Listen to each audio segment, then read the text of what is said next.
واقعہ سلطان صلاح الدین ایوبی، قسط نمبر 348، اپنا اسلامک اسٹوڈیو۔ ناظرین، عز الدین کے محل میں موجود سلطان ایوبی کی جاسوسہ کہنے لگی کہ آپ کی شادی اچانک ہوئی اور اتنی جلدی ہوئی کہ ہم سب کو بعد میں خبر ہوئی، ورنہ آپ کو پہلے ہی خبردار کر دیا جاتا تاکہ شادی کی پیشکش کو قبول نہ کریں، اور میں یہ کس طرح یقین کر لوں کہ تم میری ہمدرد ہو اور میرے ہی خلاف جاسوسی نہیں کر رہی؟ رضی خاتون نے پوچھا۔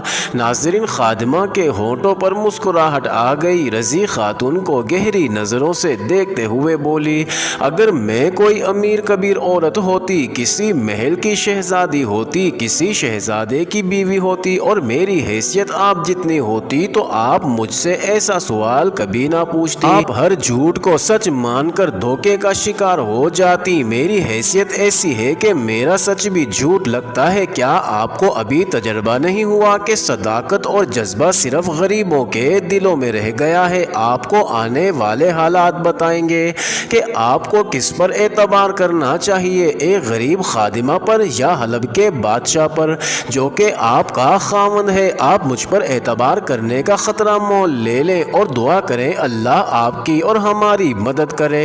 ناظرین، خادمہ کمرے سے نکل گئی۔ رضی خاتون الجھے خیالوں میں بھٹکتی رہ گئی۔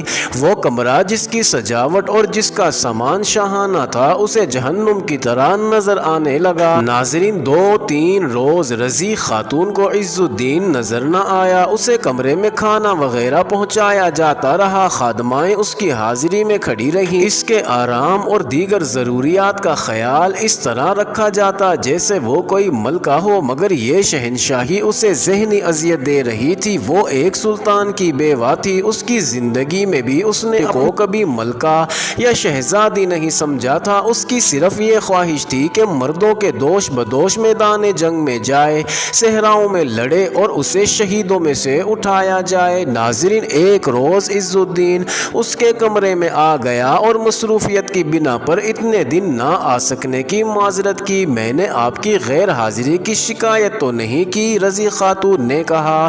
میں دلہن بن کے نہیں آئی، میرے دل میں ایسی بھی کوئی خواہش نہیں کہ آپ ہر وقت میرے ساتھ رہیں یا ہر رات میرے ساتھ گزاریں۔ میری آدھی سے زیادہ ازواجی زندگی تنہائی میں گزری ہے۔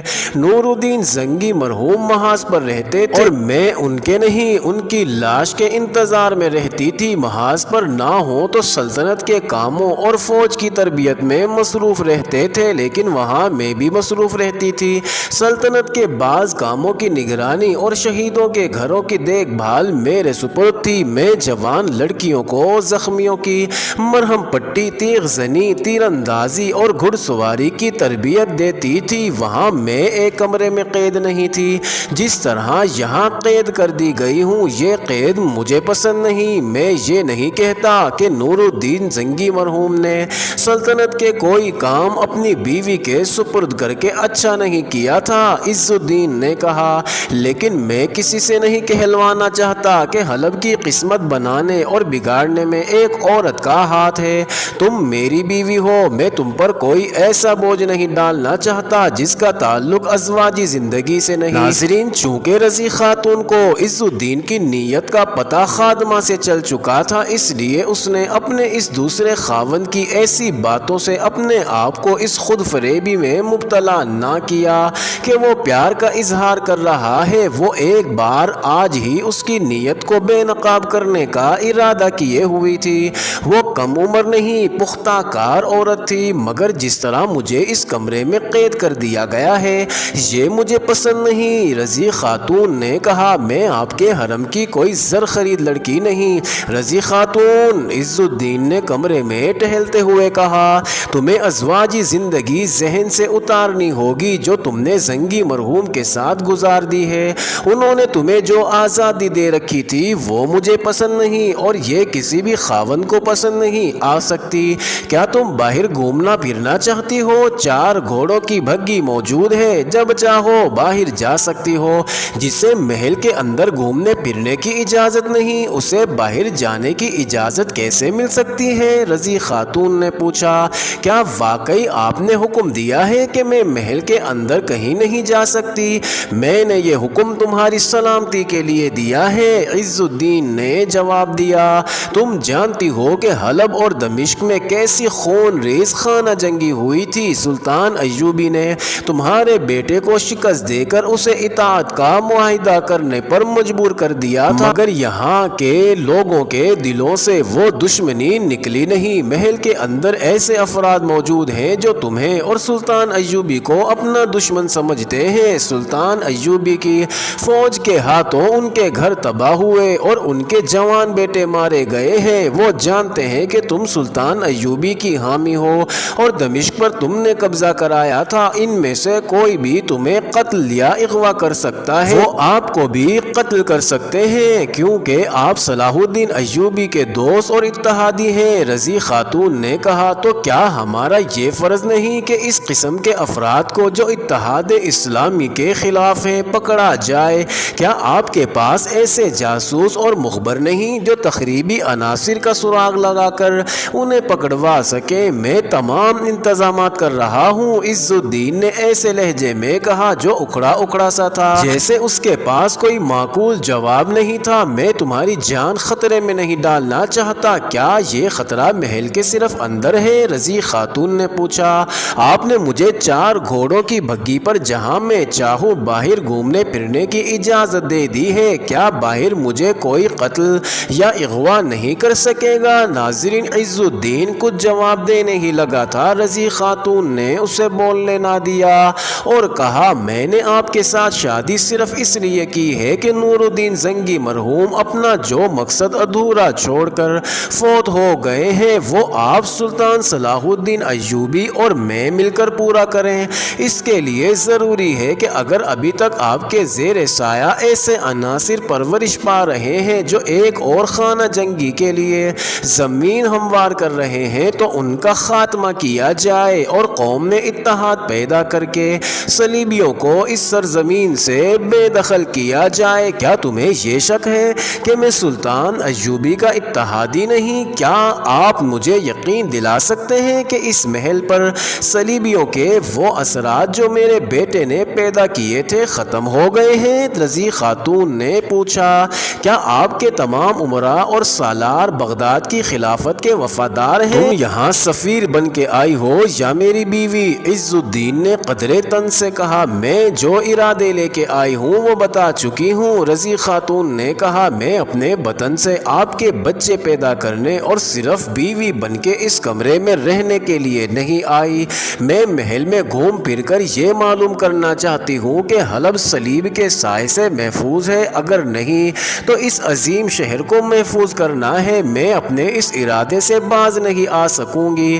میں تمہیں ایک بار پھر کہتا ہوں کہ میرے کسی کام میں دخل نہ دینا۔ عز الدین نے کہا، تم میری بیوی ہو اور یہی تمہاری حیثیت رہے گی، اگر تم آزاد ہونے کی کوشش کرو گی تو میں نے تمہیں بگی پر باہر جانے کی جو اجازت دی ہے وہ روک لوں گا، اگر میں یہ شرط قبول نہ کروں تو اس کمرے میں قید رہو گی۔ عز الدین نے جواب دیا، تم مجھ سے طلاق نہیں لے سکتی اور میں تمہیں طلاق نہیں دوں گا۔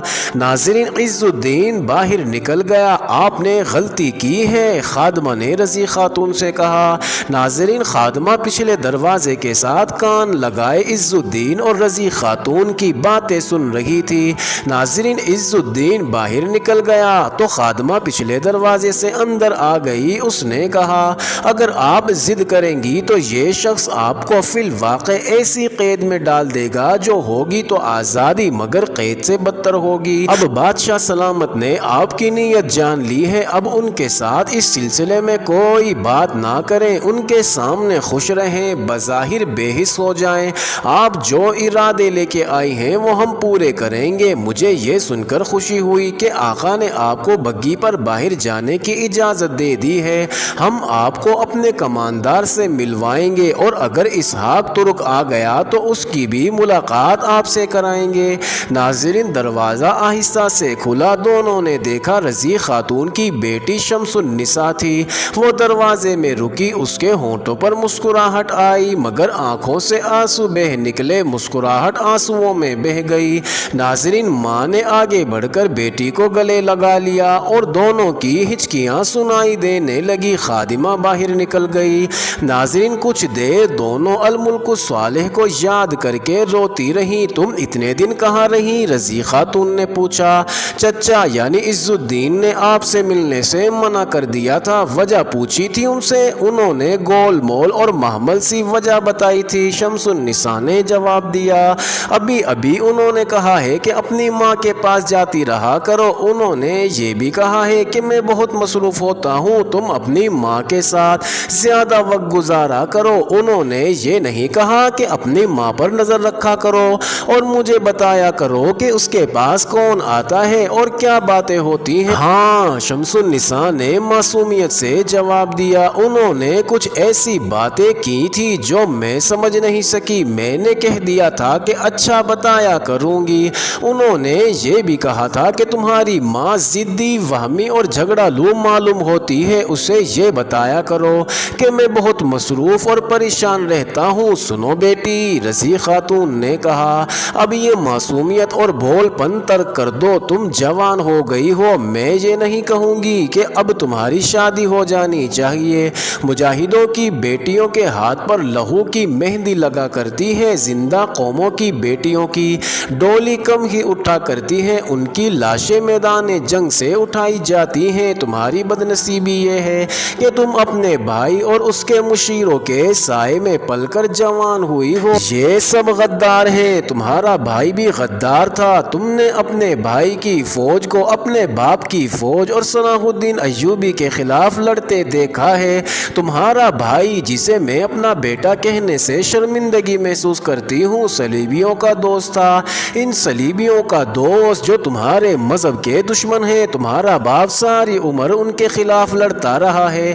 بھائی الصالح کہا کرتا تھا کہ صلیبی بڑے اچھے لوگ ہیں۔ شمس النساء نے کہا، وہ صلاح الدین ایوبی کے خلاف باتیں کیا کرتا تھا۔ معزز ناظرین، یہ انٹرسٹنگ ویڈیو جاری ہے، اگلی ویڈیو قسط نمبر 349 میں دیکھنا مت بھولیے گا۔